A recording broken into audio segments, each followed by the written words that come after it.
আমি চলে গিয়েছিলাম কলকাতা ইকো পার্কে। দেখতেই পাচ্ছেন আমি টিকিট কেটে ভেতরে এন্ট্রি নিয়ে নিচ্ছি। ভেতরে যেতেই দেখতে পেলাম একটি ম্যাপ। তো আমি গেট নাম্বার 1 দিয়ে এন্ট্রি নিয়েছিলাম। তো একটু দূর যেতেই দেখতে পেলাম অনেক সুন্দর লেক এবং লেকের পাশে অনেক ফুড কোর্ট বসে রয়েছে। আর ভেতরে এত সুন্দর পরিবেশ, আমার তো দেখে এত ভালো লাগছিল। আর ফটোশুটের জন্য বেস্ট প্লেস আমি বলবো এটা।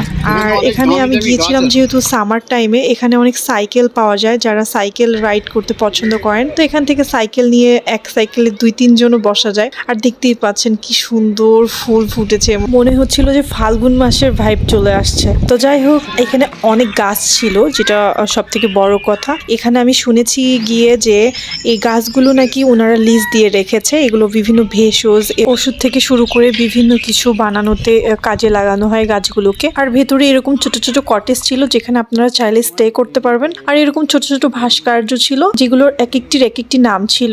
আমার ইকো পার্কের সব থেকে বেশি ভালো লেগেছিল সবুজে ঘেরা গাছপালা এবং ফুলের গাছগুলো, কারণ আমার এগুলো খুবই ভালো লাগে। ইকো পার্ক সম্পর্কে কিছু গুরুত্বপূর্ণ কথা বলে রাখি আপনাদেরকে, সেটি হচ্ছে ইকো পার্ক কিন্তু ভারতের পশ্চিমবঙ্গের নিউ টাউন শহরের একটি উদ্যান এবং এটি কিন্তু ভারতের সব থেকে বৃহত্তম একটি উদ্যান। ইকো পার্কের মোট আয়তন 480 একর অর্থাৎ 190 হেক্টর এবং এর সঙ্গে রয়েছে একটি দ্বীপ সহ 104 একর 42 হেক্টর আয়তনের জলাশয় বা জলভূমি রয়েছে। 2012 সালের জুলাই মাসের পশ্চিমবঙ্গের মুখ্যমন্ত্রী মমতা বন্দ্যোপাধ্যায় দ্বারা এই উদ্যানটি পরিকল্পনা করা হয়, যেটিকে আমরা বলে থাকি উদ্বোধন। ইকো পার্কের গাইড ম্যাপে 37টি পয়েন্টের কথা উল্লেখ রয়েছে, কিন্তু এই 37টি পয়েন্ট ছাড়াও কিন্তু অনেক ধরনের খেলার ব্যবস্থা এবং বিনোদনমূলক কাজের ব্যবস্থা রয়েছে এই পার্কে। এছাড়া আছে এখানে নীল চাষ বিদ্রোহের মতো গুরুত্বপূর্ণ ঘটনার বিবরণ, শিল্পের ছোঁয়া, জ্ঞানমূলক বিচরণ এবং রুচিশীল পরিবেশনা সব মিলিয়ে মন জুড়িয়ে যায়।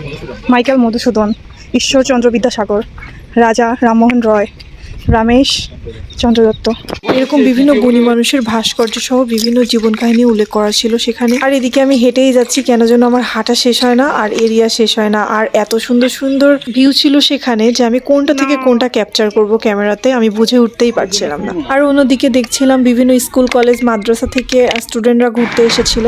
আর এই ট্রেনটি আমি বুঝে উঠতে পারিনি যে কোথা থেকে উঠতে হবে বা কোথা থেকে কি। তো যাই হোক, আমি হেঁটেই ঘুরছিলাম, আমার হেঁটে ঘুরে সব দেখতে ভালো লাগছিল। ঘুরতে ঘুরতে একটা পর্যায়ে দেখলাম পিরামিড। তো এখানে শুধু পিরামিড না, আরো অনেক ভাস্কর্য ছিল, আপনারা দেখতেই পারবেন একটু পর। তা আমি একটু ঘুরে ঘুরে ভিডিও নিয়ে নিচ্ছিলাম, সব ঘুরে ঘুরে দেখছিলাম। আর এই ভাস্কর্যটি কি নাম আপনারা কিন্তু কমেন্ট করে জানাবেন, এটা আমি বললাম না থাক। ওইদিকে পিরামিডের ভেতরেও এন্ট্রি নেওয়া যাচ্ছিল। তো আমি ভেতরে উঠে দেখলাম বিভিন্ন ভাস্কর্য, প্রাচীন কালের অনেক কিছু দেওয়ালে খোদাই করে বোঝানো হয়েছে। তা আমি একটু এখানে স্ন্যাপ নিয়ে নিলাম। এখানে কোনো ভিডিও অ্যালাউড ছিল না। ওখানে অনেক ভাস্কর্য ছিল, যেমন liberty, Petra Jordan, Taj Mahal, Colosseum, pyramid, the great wall of China, আরো অনেক কিছু। ইকো পার্কের প্রবেশ টিকিট মূল্য কিন্তু 30 রুপি করে। ইকো পার্ক মঙ্গলবার থেকে শনিবার সকাল 11টা থেকে সন্ধ্যা 7:30 পর্যন্ত খোলা থাকে। আর এদিকে শর্ট রিলস এর জন্য আমি কিছু স্ন্যাপ নিয়ে নিচ্ছিলাম। প্রতিটি মানুষেরই কোনো না কোনো ড্রিম, অ্যাম্বিশন থাকে, আমারও রয়েছে। ইনশাআল্লাহ আল্লাহ সহায় থাকলে হয়তো সেগুলো ফুলফিল করতে পারবো। আর আমি ইন্ডিয়াতে যেহেতু একা গিয়েছিলাম, একা ঘোরার মজাই কিন্তু আলাদা। লাইফে ঘুরতে হবে, প্রচুর ঘুরতে হবে। আর বালিশের নিচে টাকা জমিয়ে কি করবেন বলেন?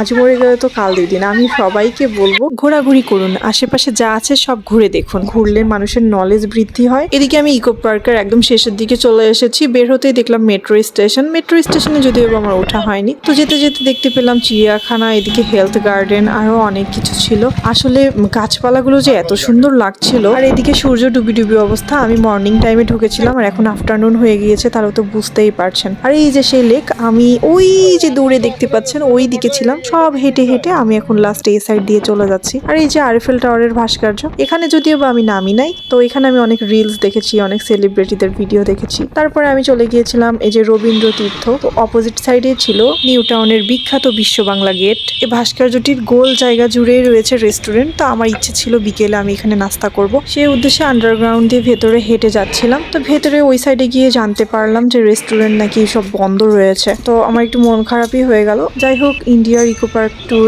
এই পর্যন্তই ছিল। আমি আমার মতো করে বোঝানোর চেষ্টা করেছি আপনাদেরকে, জানি না কেমন হয়েছে। ভুল ত্রুটি হলে ক্ষমা দৃষ্টিতে দেখবেন। ধন্যবাদ।